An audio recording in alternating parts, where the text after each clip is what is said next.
Husband ने मेरे सारे कपड़े उतार दिए थे। हम संभोग रस में डूबने ही वाले थे, तभी दरवाजे पर खट खट की आवाज आई। मन में बहुत गुस्सा हुई। आखिर किसे मौत आ रही इस समय? झल्लाते हुए मैंने बोला, कौन? आवाज आई, बेटा बाहर आओ। ये मेरी सासू माँ थी। जल्दी जल्दी कपड़े पहने और बाहर निकल आई। माँ ने बोला कि बाहर कुछ लोग मुंह दिखाई करने आए हैं, जल्दी से बाल ठीक करके आ जाओ। मेरा मन और कलेजा दोनों आग की तरह जल रहा था, पर कर भी क्या सकती थी। मेरी शादी नई नई हुई थी। बेमन से जाके सबके पैर छुए और आशीर्वाद लिया। लेकिन ये सिलसिला रुका नहीं।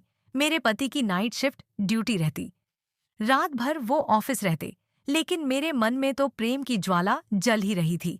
एक ही समय होता था हमारे समागम का, वो भी दोपहर में खाने के बाद, जब वो सोने जाते, लेकिन उसमें भी कुछ ना कुछ काम पकड़ा दिया जाता। इन सब बातों से मन बेचैन रहता और उसका असर मेरे बिहेवियर पर साफ दिखने लगा था। मेरी सास वैसे तो अच्छी थी, पर जब किसी काम में गलती निकालती तो मेरे खून में उबाल आ जाता। फलस्वरूप मैंने अपने पति से बोला कि अब यहाँ नहीं रहना। उन्होंने पूछा तो मान ने बताया, मुझे भी मेरा पर्सनल स्पेस चाहिए। हमारे बीच कुछ हो नहीं पाता। काम करूं तो माँ कुछ ना कुछ दिक्कत कर देती है।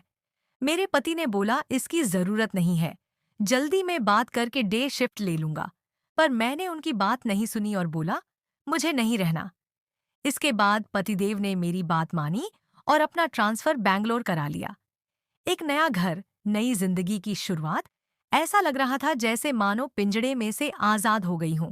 धीरे धीरे बंगलोर में सबसे पहले संभोग समस्या का हल निकाला गया, क्योंकि ये एक स्त्री के लिए उतना ही जरूरी है जितना किसी इंसान के लिए पानी।